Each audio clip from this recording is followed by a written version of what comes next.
सबको मेरे जय श्री कृष्ण, जय माता जी। आज नवरात्रि का दूसरा दिन है। दूसरे दिन माँ ब्रह्मचारिणी की कथा सुनते हैं और फिर उसके बाद दुर्गा सप्तशती का दूसरा अध्याय भी पढ़ेंगे। पहले माँ ब्रह्मचारिणी की कथा।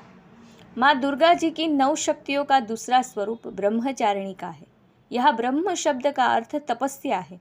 ब्रह्मचारिणी अर्थात तप की आचारिणी, तप का आचरण करने वाली। ब्रह्मचारिणी देवी का स्वरूप पूर्ण ज्योतिर्मय एवं अत्यंत भव्य है। इनके दाहिने हाथ में जपकी माला एवं बाएं हाथ में कमंडलू रहता है। माँ दुर्गा जी का यह दूसरा स्वरूप भक्तों और सिद्धों को अनंत फल देने वाला है। इनकी उपासना से मनुष्य में तप, त्याग, वैराग्य, सदाचार, संयम की वृद्धि होती है। दुर्गा पूजा के दूसरे दिन इन्हीं के स्वरूप की उपासना की जाती है। इस दिन साधक का मन स्वाधिष्ठान चक्र में स्थित होता है। इस चक्र में अवस्थित मन वाला योगी उनकी कृपा और भक्ति प्राप्त करता है। बोलिए माँ ब्रह्मचारिणी देवी की जय। अभी दुर्गा सप्तशती का दूसरा अध्याय का पठन करेंगे और देवी जी के चरणों में अर्पण करेंगे। सर्वमंगल मांगल्ये शिवे सर्वार्थ साधिके शरण्ये त्र्यंबके गौरी श्रीनारायणी नमोस्तुते। दूसरा अध्याय है देवताओं के तेज से देवी जी का प्रादुर्भाव, वह महिषासुर की सेना का वध। ध्यान। कमल के आसन पर बैठी हुई प्रसन्न मुख वाली महिषासुर मर्दिनी भगवती श्री महालक्ष्मी जी की स्तुति करती हूँ, जो अपने 18 हाथों में फूल, माला, फरसा, गदा, बाण, वज्र, धनुष, कुंडिका, दंड, कमल, शक्ति, खड़ग, ढाल, शंख, घंटा, मधुपात्र, शूल, पाश और चक्र लिए हुए है। ऋषि बोले कि प्राचीन काल में देवी देवता तथा दैत्यों में पूरे 100 वर्ष युद्ध होता रहा। उस समय दैत्यों का स्वामी महिषासुर था एवं देवताओं का इंद्र था। उस संग्राम में देवताओं की सेना महाबली दैत्यों से हार गई। तब सभी देवताओं को जीतकर महिषासुर इंद्र बन बैठा। तब हारकर सभी देवता ब्रह्मा जी को अग्रणी बनाकर वहां गए, जहां विष्णु तथा शंकर विराज रहे थे। वहां पर देवताओं ने महिषासुर के सभी उपद्रव एवं अपने पराभव आदि का पूरा वृतांत कह सुनाया। उन्होंने कहा कि महिषासुर ने तो सूर्य, अग्नि, पवन, चंद्रमा, यम तथा वरुण इत्यादि अन्य सभी देवताओं के अधिकार छीन लिए हैं। स्वयं ही सबका अधिष्ठाता बन बैठा है। उसने सभी देवताओं को स्वर्ग से निकाल दिया। महिषासुर महादुरात्मा है। देवता पृथ्वी पर मृत्यों की भांति विचर रहे हैं। उसके वध का कोई उपाय कीजिए। इस प्रकार मधुसूदन तथा महादेव जी ने देवताओं के वचन सुने तो क्रोध से उनकी भौहें तन गई। तब भगवान विष्णु के मुख से एक महान तेज प्रकट हुआ। इसी प्रकार ब्रह्मा तथा शंकर जी के मुख से तेज प्रकट हुआ। दूसरे इंद्र आदि देवताओं के शरीर से भी महान तेज प्रकट हो आया। सभी तेज मिलकर एक हो गए। वह तेज पुंज इतना उग्र था जैसे कि जलता हुआ पहाड़ हो। देवताओं ने देखा कि उसकी ज्वालाएं सभी दिशाओं में फैल रही है। जब वह एक हुआ तो नारी के रूप में आ गया। महादेव जी के तेज से उसका मुख प्रकट हुआ। यम के तेज से उसके केश हुए। विष्णु के तेज से उस देवी की भुजाएं प्रकट हुई। चंद्रमा से दोनों स्तन, इंद्र के तेज से उसका कटी प्रदेश, वरुण के तेज से जंघा व उरुस्थल, पृथ्वी के तेज से नितंबों का प्रादुर्भाव हुआ। ब्रह्मा के तेज से दोनों चरण, सूर्य के तेज से चरणों की अंगुलियां, वसुओं के तेज से हाथी की अंगुलियां, कुबेर के तेज से नासिका का आविर्भाव हुआ।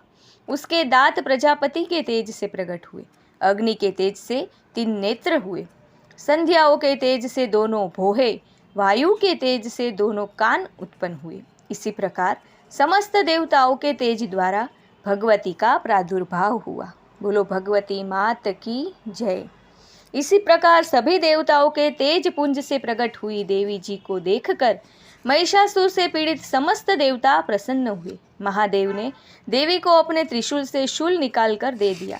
श्री विष्णु जी ने अपना सुदर्शन चक्र प्रकट करके दिया। वरुण ने शंख तथा अग्नि ने उसे शक्ति दी। मारुत ने उन्हें धनुष दिया और बाणों से भरपूर 2 तरकस दे दिए। देवराज इंद्र ने अपने वज्र से वज्र पैदा करके दिया। फिर सहस्त्र नेत्र इंद्र ने ऐरावत हाथी से घंटा दिया। यमराज ने कालदंड से दंड प्रदान किया। सागरपति ने रुद्राक्षमाला अर्पित की। ब्रह्मा ने कमंडलु भेंट किया। सूर्य ने भगवती के भी रोमकूपों में अपनी किरणें प्रदान की। काल ने तलवार और उत्तम ढाल अर्पण की। क्षीर सागर ने हार तथा कभी न पुराने होने वाले 2 वस्त्र भेंट किए। इसी प्रकार चूड़ामणि, दिव्य कुंडल तथा 2 कड़े भी भेंट किए तथा चमकता हुआ अर्धचंद्र, सभी भुजाओं के लिए बाजूबंद, चरणों के लिए नुपुर और कंठ के लिए सर्वोत्तम कंठुला भेंट किया। इसी प्रकार सभी अंगुलियों के लिए जड़ित मुद्रिकाएं प्रदान की। विश्वकर्मा ने निर्मल परशु भेंट किया और अनेक रूपों वाले अस्त्र, अभेद कवच, मस्तक तथा गले में धारण करने के योग्य कभी न कुम्हालने वाली कमलों की माला दी। जलधि ने उसे बहुत सुंदर कमल दिया। हिमालय ने वाहन के लिए सिंह एवं और भी अनेक प्रकार के रत्न भेंट किए। कुबेर ने सुरा से भरपूर पात्र दिया। सभी नागों के स्वामी एवं पृथ्वी धारण करने वाले शेष जी ने महामणियों से सुशोभित नागहार दिया। इसी प्रकार सारे देवताओं ने भी भूषण एवं आयुधों के द्वारा देवी जी का सत्कार किया। तत्पश्चात भगवती ने अट्टहास्य करके उच्चे स्वर में गर्जना की। उसके भयानक नाद से सारा आकाश भर गया। तब देवगण प्रसन्न होकर उस सिंह वाहिनी देवी की जय जयकार करने लगे। मुनियों ने भक्तिभाव से नम्र होकर देवी जी की स्तुति की। इधर देवताओं के शत्रुओं ने सारी त्रिलोकी को क्षोभग्रस्त देखा।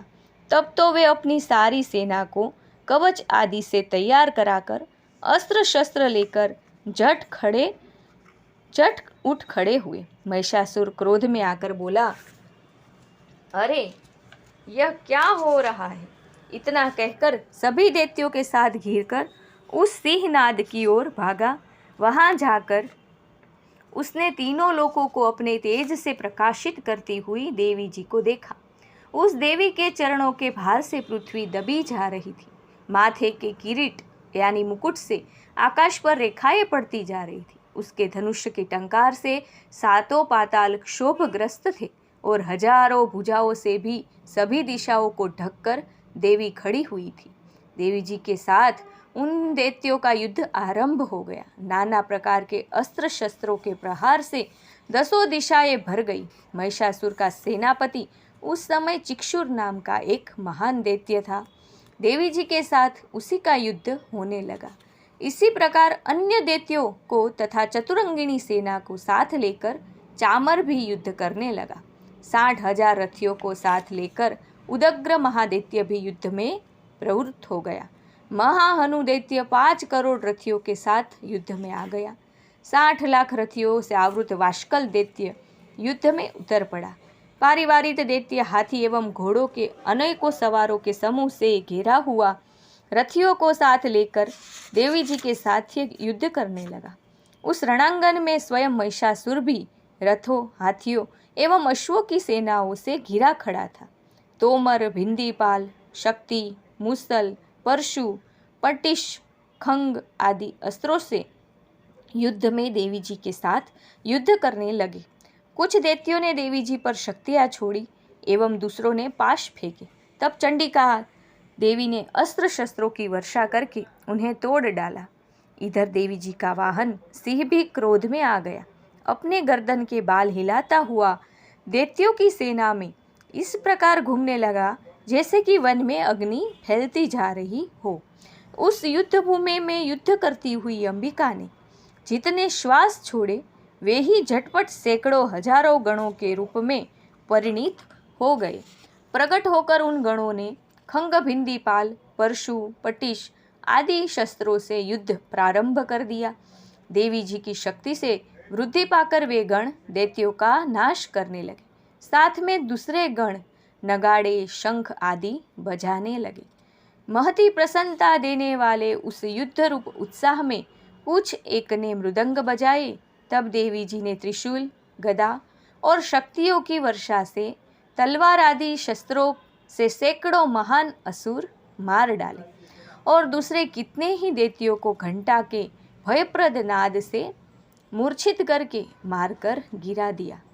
मरे दैत्यों को पाश से बांधकर पृथ्वी पर घसीट डाला। कितनों को गदा की चोट से घायल होकर पृथ्वी पर सो गए। मूसलों के प्रहार से कई एक रुधिर वमन करने लगे एवं कई एक शूल द्वारा वक्षस्थल फट जाने से पृथ्वी पर सो गए। कितने ही दैत्य बाणों की वर्षा द्वारा युद्ध करते हुए प्राण छोड़ने लगे। कितने ही दैत्यों की भुजाएं कट गई, कितनों की ग्रीवाएं छिन्न भिन्न हो गई। कई दैत्यों के सिर कट गए, कुछ मध्य से विदीर्ण हो गए। कुछ दैत्यों की जंघाएं कट गई और पृथ्वी पर गिर गए, और कुछ एक दैत्यों को तो एक भुजा, एक आँख और एक पाँव वाला करके 2 टुकड़े कर डाला। मार मार कर गिराए हुए रथी, हाथी, घोड़े एवं असुरों की लाशों के द्वारा जहाँ महायुद्ध हो रहा था, वहाँ की पृथ्वी इस प्रकार भर गई कि वहाँ पर आना जाना कठिन हो गया। वहाँ सेना एवं असुरों के रुधिर बहने से रुधिर की बड़ी बड़ी नदियाँ बहने लगी।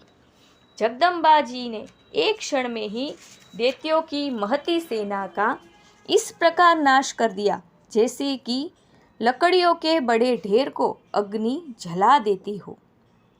देवी का वाहन सिंह अपने बालों को छटकता हुआ, बड़ी गर्जना करता हुआ दैत्यों के शरीर से मानो प्राण ही चुन रहा हो, इस प्रकार घूमने लगा। देवी जी के उन गणों ने महाअसुरों के साथ बड़ा युद्ध किया, जिससे देवता प्रसन्न होकर आकाश से पुष्पों की वर्षा करने लगे। दूसरा अध्याय यहाँ समाप्त होता है। माँ अंबिका के चरणों में ये अध्याय समाप्त करके उसका पुण्य फल माँ के चरणों में अर्पण करते हैं और माँ से प्रार्थना करते हैं कि सभी के घर में सुख, शांति और समृद्धि बरसाए। इस नवरात्रि में जितना हो सके उतना माँ की कथा का, माँ के जाप का, नाम स्मरण का जप करे। सबको मेरी ओर से जय माता दी। अगर मेरा ये प्रयत्न सबको पसंद आए, सबको मेरी वाणी रुचिकर लगे, तो मेरी चैनल को कृपा करके सब्सक्राइब करें, शेयर करें, ताकि आगे से आगे लोग ज़्यादा से ज़्यादा भक्त मेरी कथाएं सुने। सबको जय माता जी। कल तीसरा अध्याय लेके वापस आती हूँ। जय माता दी।